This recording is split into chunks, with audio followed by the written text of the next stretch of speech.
Stop with the questions. Celebrate. And then they say, is Donald Trump an intellectual? Trust me, I'm like a smart person.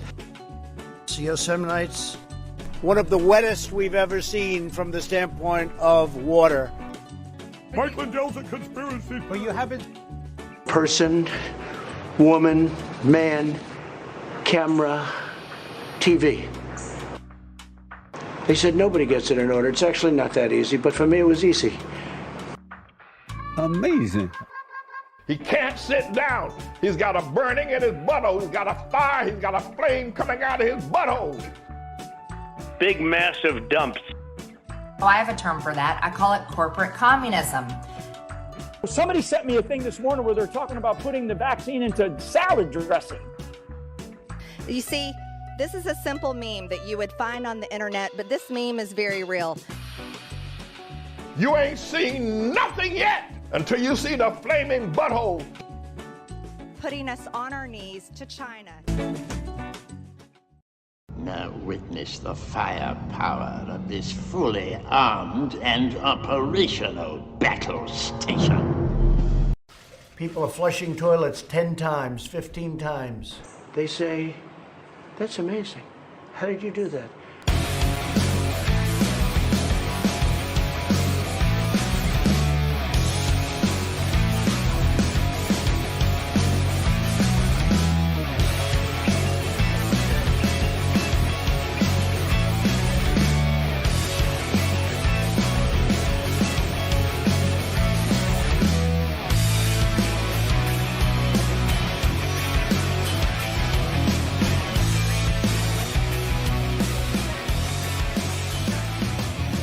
Out in the nation, Waldorf Nation. Hello, everybody. It's Thursday. Welcome to the show. I'm Jeff Waldorf here with you. Oh, it is an interesting day. It's going to be a fun day. We got a lot of fun stories lined up for you today. Of course, Steve Bannon. Steve Bannon. Great video on that. We've got more. We got Mike Pillow. Mike Pillow making an appearance. Fun times, as usual. We have a Republican speaking out against, well, okay, I don't want to spoil it too much, but there are Republicans that have thought, oh no, we've gone too far with trying to restrict reproductive rights. So it's an interesting video on that as well. Dennis Prager, will he debate Anna Kasparian? We will discuss. I know, covering the important issues here. We have a story about quiet quitting. What is quiet quitting? We'll get into that. And so, again, lots of fun here. Stay tuned the next hour or so. Please like and share the stream. Of course, you can do super chats throughout the show. I will, ask your question, whatever, do a comment. Love to read those. And of course, it also goes to help the show. With that said, why don't we dive in? But before we do, I just also want to thank some Twitch members here. Lightly Toasted Dragon, thank you for resubbing for a month of tier 1. Appreciate that. You can, again, help us by subscribing. If you're watching on Twitch, and if you have an Amazon Prime account, you can also use that. Doesn't cost you anything extra, and it goes to help the show. SBloom85, by the way, did resubscribe with Prime, thank you, and said 21 wild months. Here's to 21 more. I like the way you think. I love it. All right. So then, let's dive in.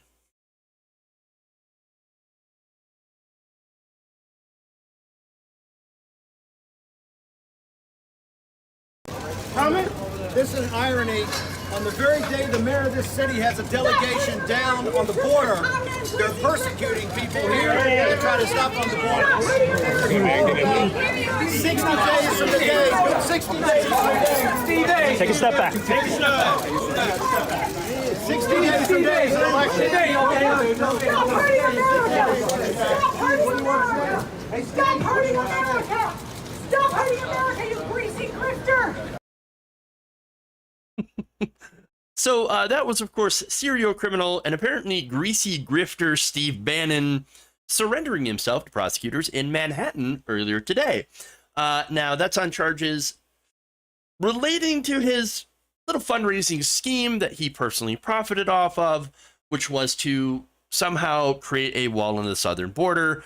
Again, not only is it a ridiculous idea, it was always a ridiculous idea when Donald Trump was talking about it. And the reason is, of course, for one, you're not going to stop undocumented immigrants from coming in by building a wall. They can just fly over.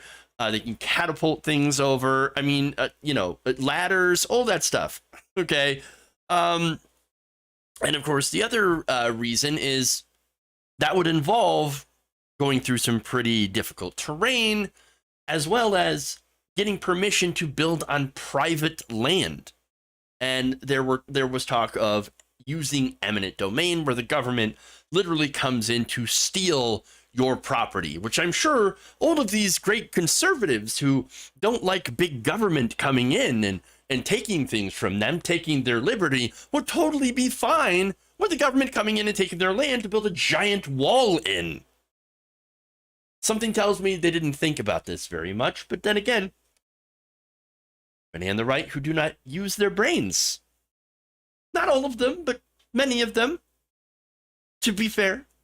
All right, so that said, Steve Bannon and a couple of co-conspirators come up with this idea, hey, let's take in a bunch of donations and tell them we're going to build a wall. We're going to build, you're going to build the walls on the southern border, guys. It's going to be great. It's going to be a tremendous wall. We just need you to send us money. We don't actually have a plan on how to do it, but just send us money anyway. And the morons did. They sent them so much money. Of course, when the wall did not get built, donors were sitting there saying, hey, wait a minute. What happened? I thought you said you were going to build a wall. Oh, we lied. And so, look, Bannon, in his role in this, now faces charges of money laundering, fraud, and conspiracy. This is according to a newly unsealed New York State indictment. So that's very important here. Because if you can remember, this was the same crime that he was pardoned by former President Donald Trump for when Trump was in his last days of his administration. And so, look, back in August of 2020, for example, Bannon was yanked off his yacht by law enforcement. I don't know if it was his yacht, but it was a yacht. And so they arrested him and indicted him for personally pocketing $1 million from the We Build the Wall charity.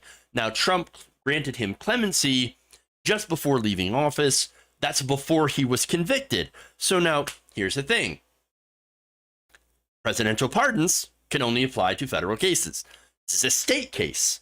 This happens to be in New York, in Manhattan specifically, meaning the local prosecutors there, and I'll tell you who they are able to bring cases covering the same ground that involve potential violations of applicable state statutes. And according to the Washington Post, Bannon's case will be handled in New York Supreme Court by Manhattan DA Alvin Bragg and New York Attorney General Letitia James. So now, let me be honest. One of those names concerns me. And that's Alvin Bragg. And I'm going to be completely honest with you. Alvin Bragg is probably one of the weakest DAs I've ever seen. And it's because he decided not to go after Donald Trump. And look, you had two prosecutors that were working on a criminal case against Donald Trump in Manhattan. This is related to his taxes, inflating and deflating his assets, inflating it, of course, to get loans, deflating it, of course, when it came to taxes. So that's tax fraud. Or alleged tax fraud. These prosecutors said, we've got Donald Trump dead to rights. We can nail him. We've got him on this case. And Alvin Bragg said, nope. No, no.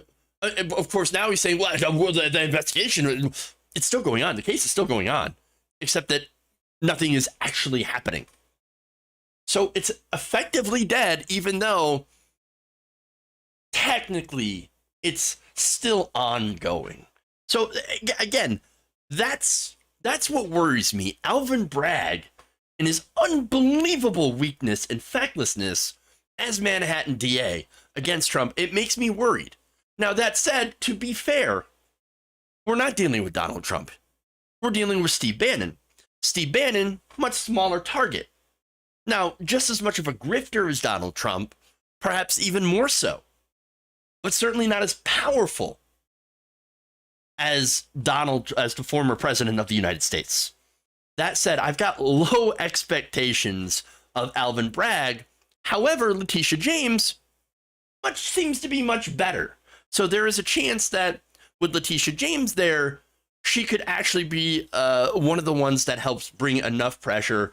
And by the way, bring an actual case against Bannon that would be lead to prosecution, to lead to some amount of justice for, obviously the massive amount of grift and theft. Because look, what Bannon did ultimately is rob his donors, rob people that actually believed him. In fact, in a statement issued after the indictment was unsealed, Bragg said Bannon acted as the architect of a multi-million-dollar scheme to defraud thousands of donors across the country, including hundreds of Manhattan residents. That would, of course, give them standing. Bannon took advantage of his donors' political views to secure millions of dollars, which he then misappropriated, James said in her own prepared remarks. Mr. Bannon lied to his donors to enrich himself and his friends. Well, that is absolutely what happened. Now, look, I know some of you might be thinking, look, they're Trump supporters. They gave their money to a con artist because they hate, they're racist and they hate immigrants. Again, the whole idea was to build a wall to prevent immigrants from coming into the country. I get it, and I don't feel any sympathy for the people that he robbed. But it's not about whether or not I feel sympathy towards them. No, it's the law. It's about upholding rule of law. This man did a crime. He robbed people. He took advantage of them, lied about a project, and put the money in his pocket. He should absolutely face justice. So now there's one more question here, one more legal issue, and that's the issue of double jeopardy. Since he had already been indicted for the same crime before, you might be wondering, okay, but isn't this double jeopardy? You can't be charged for the same thing, right? No, there's good news on that. It turns out the clemency, the pardon that Trump gave him before is actually working against him in this case, because he was granted clemency in the federal case before he even got convicted. And so what you have here is now New York, again, not federal, New York is going after Bannon, and they're free and clear. It is perfectly legal to go after him for the same crime because he hadn't been convicted of it before. So there you go. So look, Bannon, I don't know, looks like Bannon might be in some serious trouble. Finally.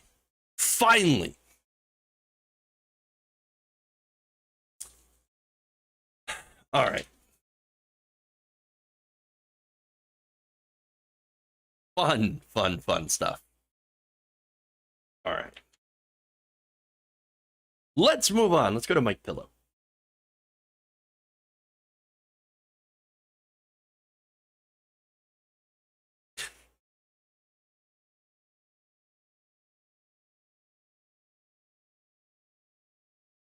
God gave me this platform. I already know I'm going to win. China did our vote. Biden and Harris would say, hey, we're here to protect the country, and resign. Mike Lindell's a conspiracy. But you haven't. Just forget about the evidence. This was attacked. Conspiracy theorist Mike Pillow is now claiming that the vast majority of the election data that he has looked at shows that the election was rigged. Ah, yes. I have really great news. Well, call it great news. It's 4%.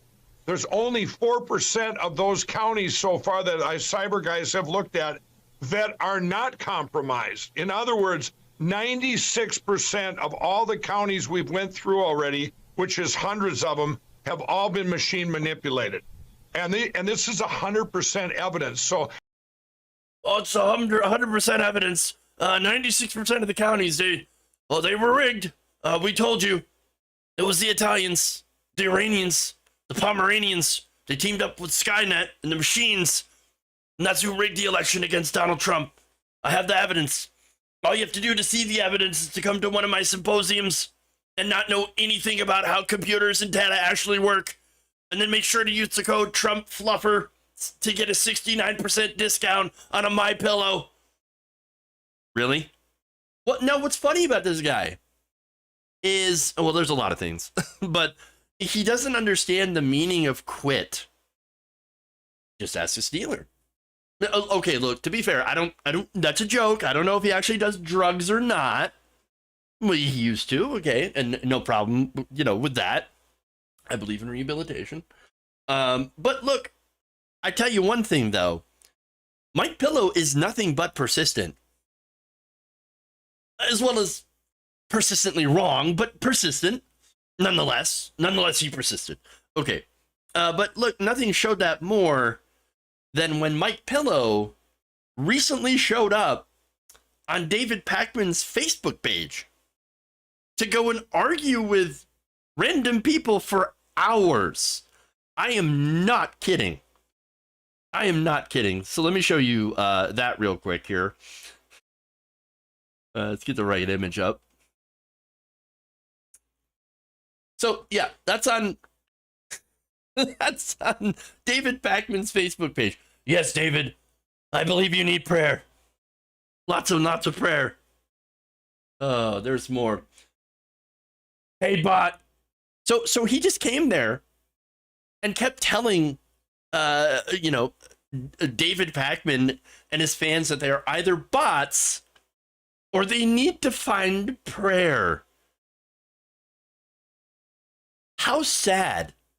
How sad is that? This is what Mike Pillow's life has turned into. And look, I don't know when the Dominion case against him is going to happen, but if you think it's sad now, it's going to get worse. It's going to get worse later. Okay, but look, honestly, you can really thank the shady group known as the Family for making this guy, shaping this guy into who he is today. Okay, getting him to believe that he's some sort of, prophet or something, preaching the good word of Trump and banning all the machines. It kind of feels like he substituted one addiction, which was, again, to drugs, with another, which happens to be religion. And in the process, obviously harming himself, harming his own business. I mean, he's been dropped by so many different retailers now. His pillow business, which, by the way, I don't care at all about him or his finances, but what about his workers? What about the people that are actually making those pillows that are working for him? I don't want to see those people get screwed over and not have a job. Well, a lot of them are former, people who had, been rehabilitated. I don't want to see anything bad happen to them. But Mike Pillow, here he is. He's basically driving a train off a cliff. Destroying his own business, destroying his own brand, destroying his reputation for nothing, for no reason at all. And look, if only Mike Pillow had people around him that actually gave a shit about him, that actually truly cared about his well-being. If he actually had any friends. But again, this is what cults do, right? And you can't say that Mike Pillow is not in a cult. He just thinks he's one of the cult leaders. Again, you should read the expose by TYT. They talked about this. how the family had essentially manipulated him, got him to meet Donald Trump, got him into these, weirdo conspiracy theories. It's kind of like a sad tale of manipulating somebody who was just never really all that bright, but had a lot of money. And now he's not going to have any money, and he's not going to have anything left once Dominion is done with him. And so, if only, like I said, somebody who actually cared about him would have been able to stage an intervention before it got to this point.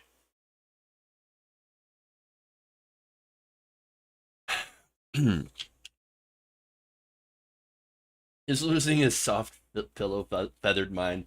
Yes, it's true. Unfortunately.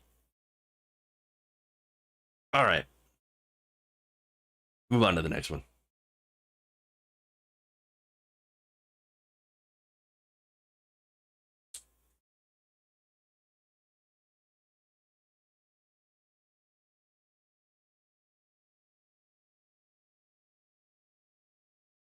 I know we disagree on a lot of issues, but hearing you talk about menstrual cycles, conception, how you know when your egg is fertilized or having a baby, I got to tell you, it really disgusts me.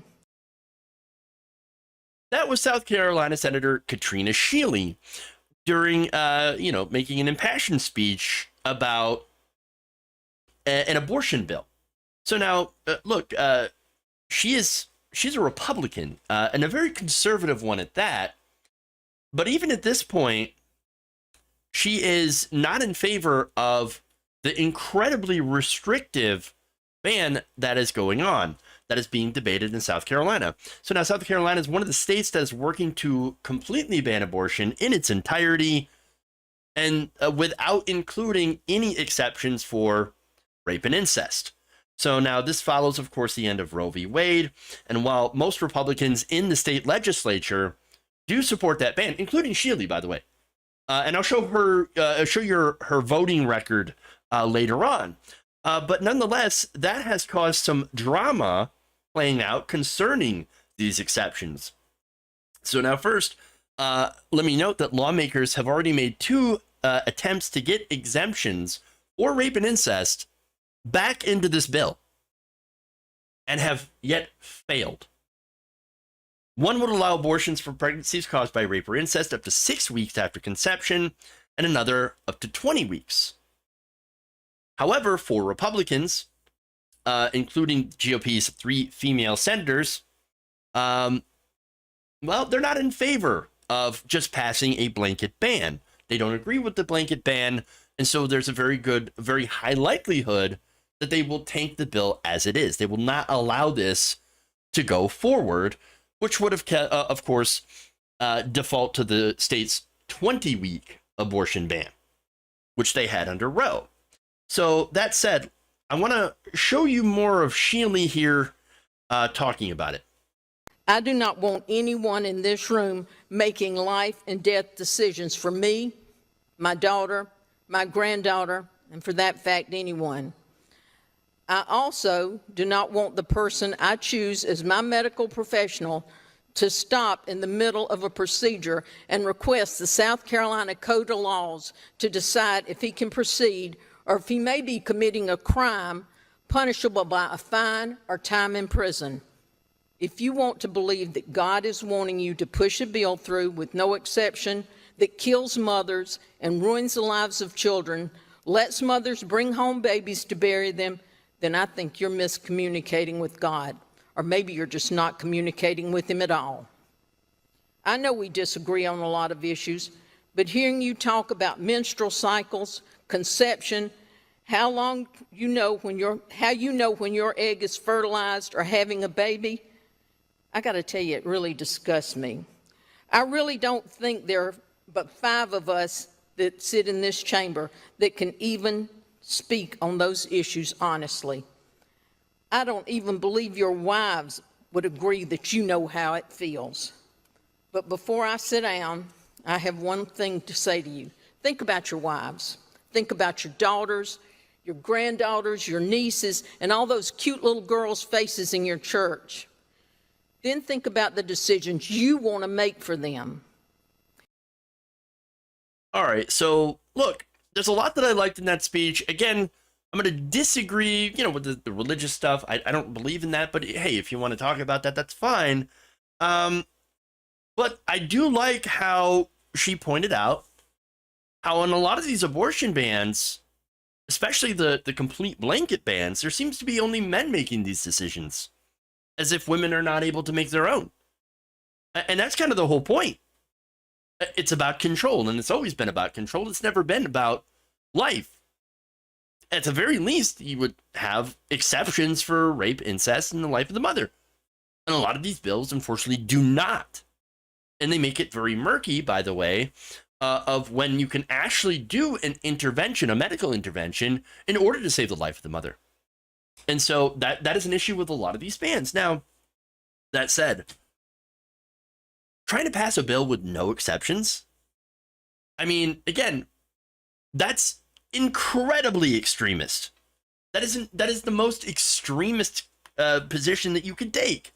Again, what you're saying, if you support that, is if you're saying you want little girls, some as young as 10 years old, to be forced to go through pregnancy, give birth, which is traumatic enough, and raise a baby.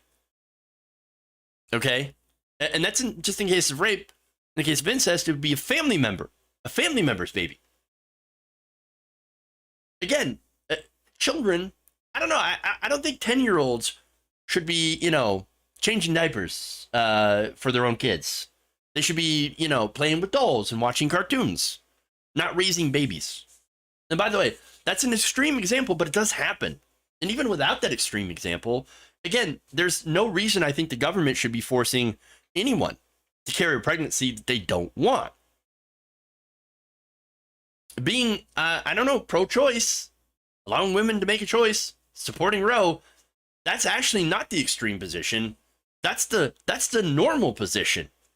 And yet I'm to the left of her on that. Still, this is interesting to see. And again, there is a lot to like in that speech and her making a powerful case. Again, if only she would be in favor of going back and protecting a woman's right to choose, at least under the old rules of Roe. But here we have another case where you have Republicans who consider themselves 100% pro-life saying, no, we're not in favor of a complete and total ban on abortions. Sure, I may have said that before in the campaign trail, but now I'm running away from that position. Again, yesterday is a good example. I talked about Scott Jensen, who had vowed to ban abortion back in March, and then released an ad just recently saying, did I say that? I didn't say that. No. The abortion in Minnesota is a protected constitutional right. No governor can change that. I'm not trying to change it. Now, the reason that we've seen this 180 is because that position, the position of complete and total abortion bans with no exceptions, is deeply unpopular. Overturning Roe was deeply unpopular. Jensen himself went from losing by about 5 points to being crushed by about 18 points in the polls. He looked at that and said, oh my God, what have I done? I've made a terrible mistake. And look, it's not just Jensen. There are other races, of course, where Republicans were expected to do well or even win. And then, since Democrats ran in a pro-choice platform, they ended up winning some of these elections. And then, of course, you had the issue in Kansas. Kansas is not a blue state, but you had a ballot initiative that was defeated that would have allowed the state to go and do a full ban on abortion. So, look, I'm not surprised by this result. And I don't think anyone else should be surprised as well. And I think a lot of conservatives, though, were shocked. For one, because they were actually able to overturn Roe. I don't think a lot of them actually expected that to happen. But I think they're even more surprised by the backlash that they've received from the voters. Again, make no mistake here. Shealy is deeply conservative. She's a right-wing Republican. She voted with the rest of the Republicans or the original heartbeat bill, the abortion ban. Again, something that I would consider to be extreme. And I think most of the country would consider extreme as well. In fact, here's some of her voting record, right? Prohibits abortion after fetal heartbeat is detected. She voted yes on that. And was a co-sponsor. And prohibited abortions after 20 weeks back in 2016. So she doesn't have a super progressive record at all. An incredibly conservative record. And yet here she is saying, you have gone too far. Men in this legislature, you have gone way too far. This is not what we signed up for. So it's very, very clear that a lot of these very, very far right-wingers have miscalculated. They've went way too far, and now they're trying to reel it back. The only question is, will they be able to? Because now that Roe is gone, these abortion bans, well, they're active in a lot of states already. The places that have the trigger laws. And others are, again, trying to make these bans happen. And so this is not like, oh, we're just going to do this for, we're going to have this vote on pro-life, to do politics with it and to say, oh, look, we're pro-life, but it doesn't actually apply because, of course, Roe is going to block it. No, this is real, and it's having real consequences for women and pregnant people all across the country. And so I think this is a very clear situation of be careful what you wish for, because it might actually come true and it will come and bite you in the ass.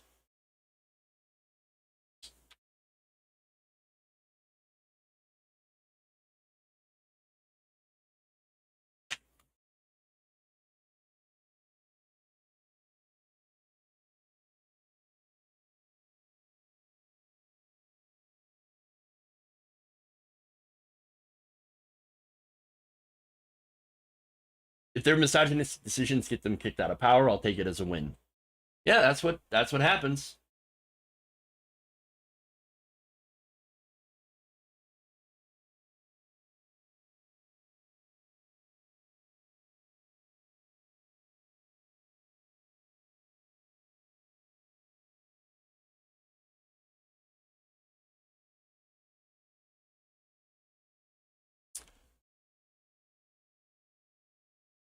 It appears that Dennis Prager is too afraid to debate, at least to debate a progressive named Anna Kasparian. So now that's interesting because it has been months since he said this on Tim Pool's program. I'll give you another interesting thing that people don't reflect on. We ache to have them on our shows. We ache to debate them. But they won't debate us, and they won't come on our shows, and they won't have us on their shows. Oh, we ache to debate them. We ache. It's like it's a gaping hole right here where I just want to fill it with this debate with these lefties, but they won't do it. They won't do it because they know. Oh, of course they know they would lose. Why won't the left debate us? Why won't they debate us? It's because they're scared, right? They have to be. They have to be scared. No, because it turns out immediately, Anna Kasparian, co-host of the Young Turks, decided to take him up on it. I'm game. Hey, look at that. And of course, that's in response to Ben Burgess. Ben Burgess, of course, does a lot of debates as well. But she's not the only one who has taken him up on his offer and yet has gotten no response. You've had Sam Cedar, who has offered to debate Dennis Prager. You have, of course, Vosh, who has offered, and many others have offered to debate Dennis Prager. Any place, anywhere, any medium, let's do it. And what has happened? Dennis Prager just ignores him. What gives? What gives? What is the deal? Well, it turns out Prager only wants to debate a certain type of person, and he's going to lay that out here. I have offered tens of thousands of dollars to any left-wing columnist on the New York Times to debate me anywhere they want. They could choose the moderator. They could choose the audience. And serious money, and that's 99% of the New York Times columnists are leftists. Maybe there are 3 that are not non-left. But they would never do it. I ache to debate them. I would raise $100,000 probably. I could probably raise that to have Ta-Nehisi Coates or Ibram X. Kendi debate Larry Elder. Okay, it would end the career of Ta-Nehisi Coates or Ibram X. Kendi. And they know that. They would be regarded as the moral and intellectual frauds that they are. Yeah. Larry would wipe the floor with them. The key to their success is not enabling us to have an audience. Oh, I see. Of course. But see, he only wants to debate the leftist at the New York Times. Oh, I wasn't aware there were any leftists at the New York Times. 99% of them, they're leftists at the New York Times. And we wiped the floor with them. Are you kidding me? What kind of world does this man live in? I can think of no one at the New York Times that I would consider to be a leftist. The New York Times is establishment. Very, very corporate Democrat aligned, if not very conservative. I mean, again, one of the columnists there is David Brooks, who just puts out some of the most cringeworthy garbage conservative takes. Like, are you kidding me? That paper has got leftists. No, the rest, a lot of them are, look, liberal, right? But see, that really shows you what his aim is. Okay?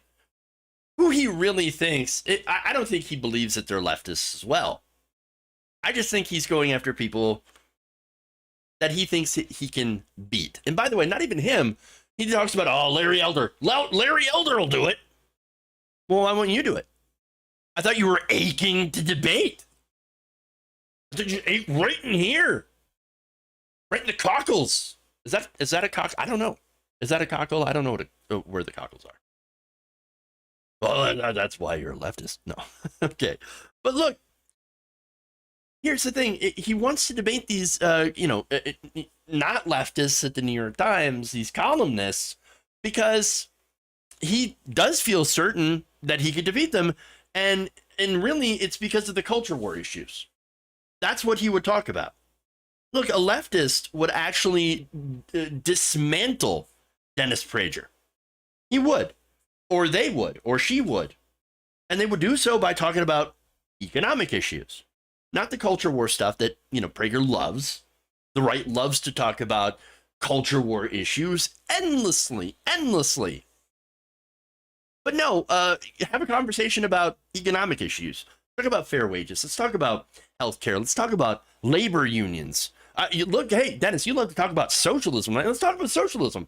Let's talk about, people actually owning the means of production, workers controlling their workplaces, having a stake in their workplace.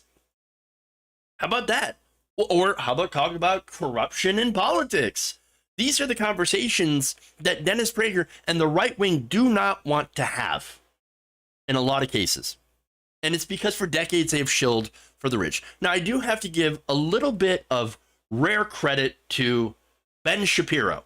Wet ass P word. Okay, because Ben Shapiro did debate Anna. And guess what? They had this conversation where he continued to try to steer the conversation towards culture war issues. And she said, no, we're going to go and we're going to talk about economic issues. And I think that might have won over some of the people in the audience. And that's what they're afraid of. Look, he said the biggest problem is, look, they just don't want us to have access to their audience. No, I think it's the opposite. You don't want leftists having access to your audience because your audience, by the way, are also the same people that are getting screwed over by the rich in corporate America right now. But all you have for a solution is calling them woke and attacking trans people. No, if we actually talk about real economic issues, ways to make people's lives materially better, Well, that's a conversation that I think a lot of people on the left and the right can agree on, can find a lot of agreement on. But again, they're afraid, and let me just also add that one of the things that Prager wants to do, a lot of these right-wingers, they want tax cuts for, well, people like him and his fake university. That's why he wants to only talk about culture war issues with the New York Times columnists. He's afraid. And of course, the other thing that I want to mention is, okay, excuses, right? So far, we haven't had any excuses. Dennis just kind of ignores all these different, overtures, right, towards him. Okay, well, here's the thing on that. Hold on. So here's this thing on some of those excuses, right? Well, one of them that I could possibly see him using is, against people like Vosh, for example, or maybe even Sam Cedar or Kyle Kalinske or myself. You're too small. You don't have enough subscribers. We would just be platforming you, and then, it would just be just an advertisement for you guys. Well, that's not going to help.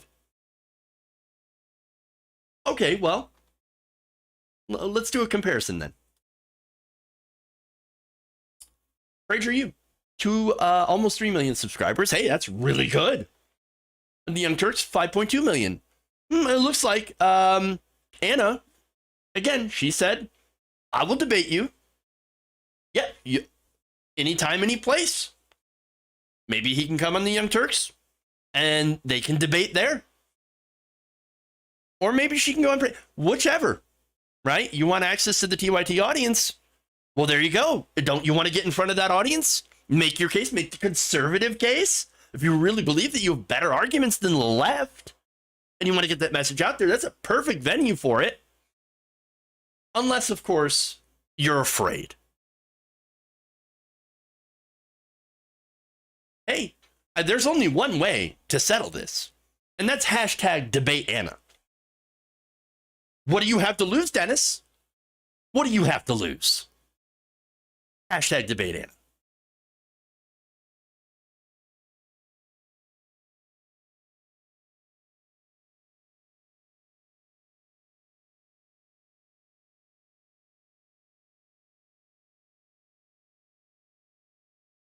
Prager doesn't want to debate. He wants the appearance of being willing to debate. Yeah, that's probably it. Again, rare, credit to Ben Shapiro, who actually will debate. All right, let's go to quiet quitting, shall we?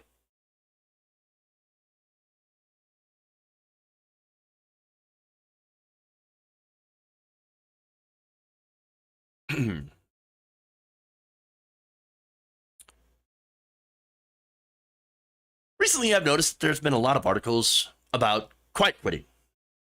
So what is that? What is quiet quitting? Well, there's a couple of different definitions that I've seen floating around. One is just doing the job that you were hired to do without doing anything extra, which is literally just doing your job. I didn't realize that was quiet quitting. Again, that's one definition. Now, look, let me just say, quiet quitting is probably the stupidest phrase I've ever heard, especially as you just saw. One of the definitions is just literally doing your job. But okay, now there's another definition which has been adopted by Gallup, and that's the polling firm, and they describe it as workers fulfilling their job description while being psychologically detached from their work. Again, otherwise known as pretty much everyone who has ever done a job before. But hey, okay, sure. I don't understand all the different corporate press articles on quiet quitting and why they're making such a big deal. Again, before I started doing this show, okay, I've done lots of different work. You know, I've worked in manufacturing, worked in welding, I've stocked shelves, you know, I've done different manufacturing jobs. I've, you know, assembled refrigerators. You know what? All of that, not engaged at all. Not engaged at all. I apparently was a pioneer in quiet quitting before anyone ever coined the term quiet quitting. That said, Gallup decided to poll workers about this and see how many of them fit the description of quiet quitters. All right. According to Gallup's survey, back in June, of over 15,000 full and part-time U.S. workers, half of the respondents, met the definition of quiet quitting, a term that has bubbled up to describe a prevalent worker mindset at a moment when the pandemic has upended employees' priorities and companies' workplace policies. And there's a reason for that. I'll get to that. The study found that the share of engaged employees held steady at 32%. Those who were actively disengaged rose to 18%, up from 17% at the beginning of the year. Look, I am honestly surprised that 32% of all employees were engaged. I did not expect it to be that high, honestly. But there's more. Gallup began to see employee engagement sink in late 2021, with workers indicating that they felt less connected till their organization's mission, felt less clarity around what's expected of them, and saw fewer opportunities to learn and grow. Organization's mission. Look, honestly, when I was working at some of the other places before I, again, started working for myself, you know what my only goal was? Get a paycheck so I can pay the rent and buy groceries. That was my mission statement. I could care less about the mission of the organization. Didn't care at all. Now, you're not going to be surprised of, you know, who the majority of the people who are quiet quitters are. It appears that Gen Z and millennials, younger millennials under 35, are one of the cohorts that's seen a substantial drop in engagement, according to the survey. Since the pandemic began, the share of younger workers who strongly agree someone cares about them and encourages their development has fallen steeply. Among young workers who are not in the office full-time, less than 40% fully know what's expected of them at work. Again, the surprising thing I've ever seen. And yet, the corporate media, the corporate press is freaking out. Again, so many articles about this. Oh my God, did you know that people don't like to work? Yeah, did you know that they don't actually care about their company and the mission statement? That they're only there for a paycheck? Yeah, no shit, Sherlock. Work sucks. I know. Okay. The thing is, I think a lot of workers now have gotten just fed up over the bullshit. And look, you know, it took the pandemic for me to, for people to realize that I am getting screwed over by my boss. I'm not getting respected. I am not getting valued at my job. I'm not getting paid enough. My boss doesn't give a crap about me. Middle management sucks. Maybe this job isn't for me. Yeah, and that's what the whole Great Resignation is about. And again, nobody seems to get it. Nobody seems to understand. The employers don't understand it, and the corporate media sure as hell doesn't understand it. In fact, Gallup said in this report, quote, "It's clear that quiet quitting is a symptom of poor management." Okay, no, it's literally just capitalism. Again, what's been going on? Companies, and the reason I say it's capitalism, because the way that companies are structured today, the incentive structure is all about short-term corporate profits, executive bonuses, and that's it. It's not about actually creating a long-term viable, financially healthy company. We see that when they post massive profit margins, they'll take the majority, the lion's share of the money, and not reinvest it back into their business, not raise wages, but just do corporate stock buybacks to the tune of billions of dollars, which basically all that does is first inflates the value of the company far beyond what it should actually be worth, the stock specifically, but then it creates executive bonuses. So it basically is just a way to increase executive pay. And that does not trickle down to average people. And by the way, at the same time that they're doing these stock buybacks, they also fire workers. And that's also while they were getting Paycheck protection loans during COVID. And so people see all of this stuff. They see all of the abuses at work of them. And they think, I don't want to be a part of this. This is ridiculous.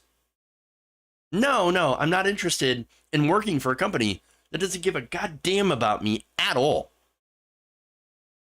I'm done.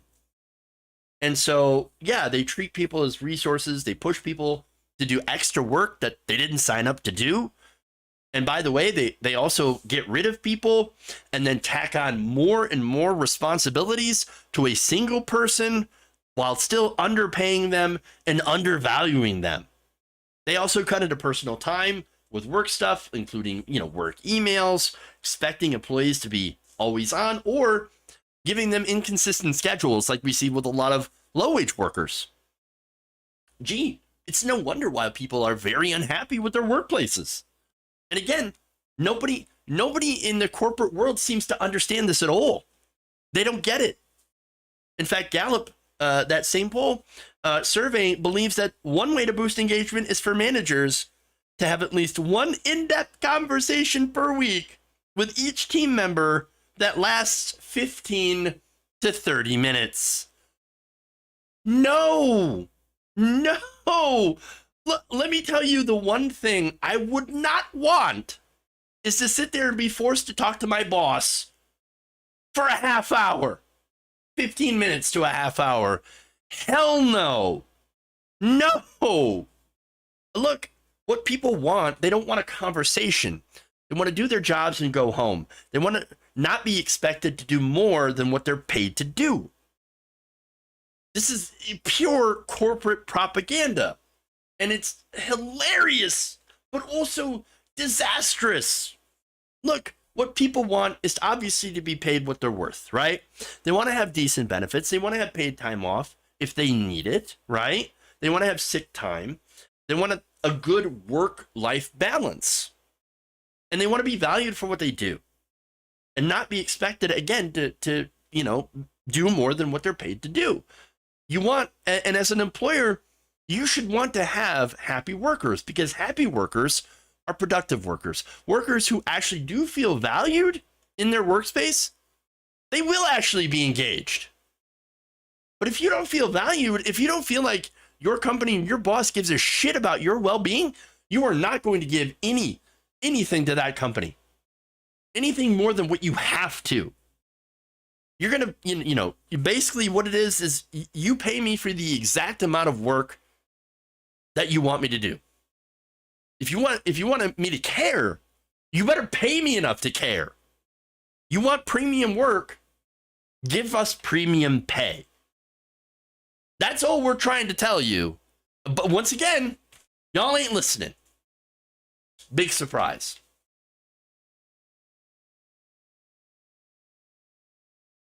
All right. Ravaging Wolverine says, most people start a job with some level of enthusiasm. Then when they see the energy required versus to pay, the resentment sets in. Easy fix is to pay more. That's an excellent point. And I remember feeling exactly that at a lot of the jobs that I had worked. So, all right. You know what I'm going to do? I'm just going to leave the Mississippi story for tomorrow. I know, sad day. Read some comments here, super chats, and then we'll sign off. I am quiet quitting, except loudly. Okay. Let's see. Let's go to Super Chat first. Let's take this off the screen.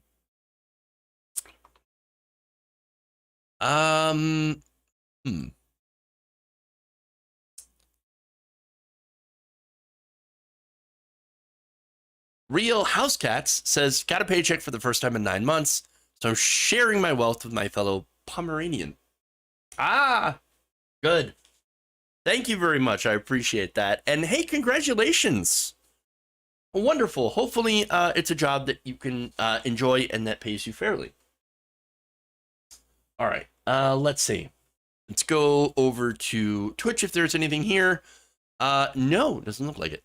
How about quiet firing? SBloom85. It's making $14 an hour as a dishwasher at my last job. They thought I was always sick, so they fired me back in March. That sucks. I mentioned about reducing ad frequency on Twitch. Not sure if I remembered.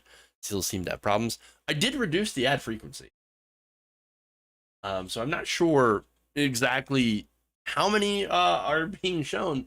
I just put it at the recommended. Let's see.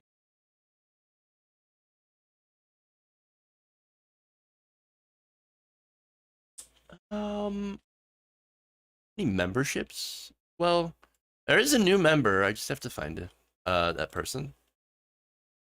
Ooh. Let me pull that up. New member. Thank you, Flonk Sauce Dragon, for re-upping as a member on YouTube. Thank you.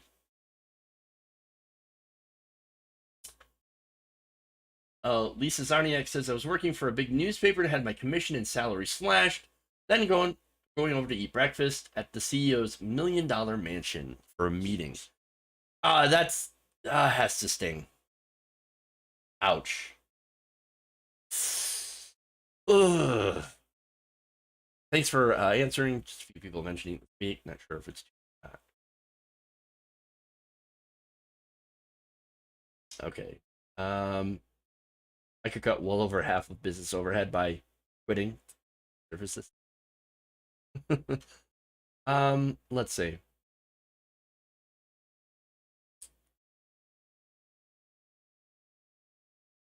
All right. So that's it. I'm going to sign off. Thank you for going around the nation with me today. Please like, share the stream. If you haven't already, please subscribe, like our page, all that wonderful stuff. Thank you all. Really, really appreciate you. Have a great night, and we'll see you back here tomorrow, same time, same place, 4 p.m. Eastern, right here, Waldorf Nation. Love you all, and remember, change begins with you.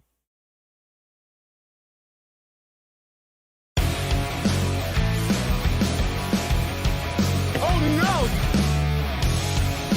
I will eat your ass!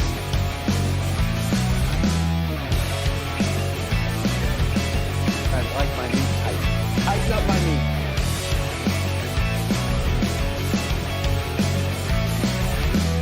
I'm not working on McDonald's money. I have not loved this conversation.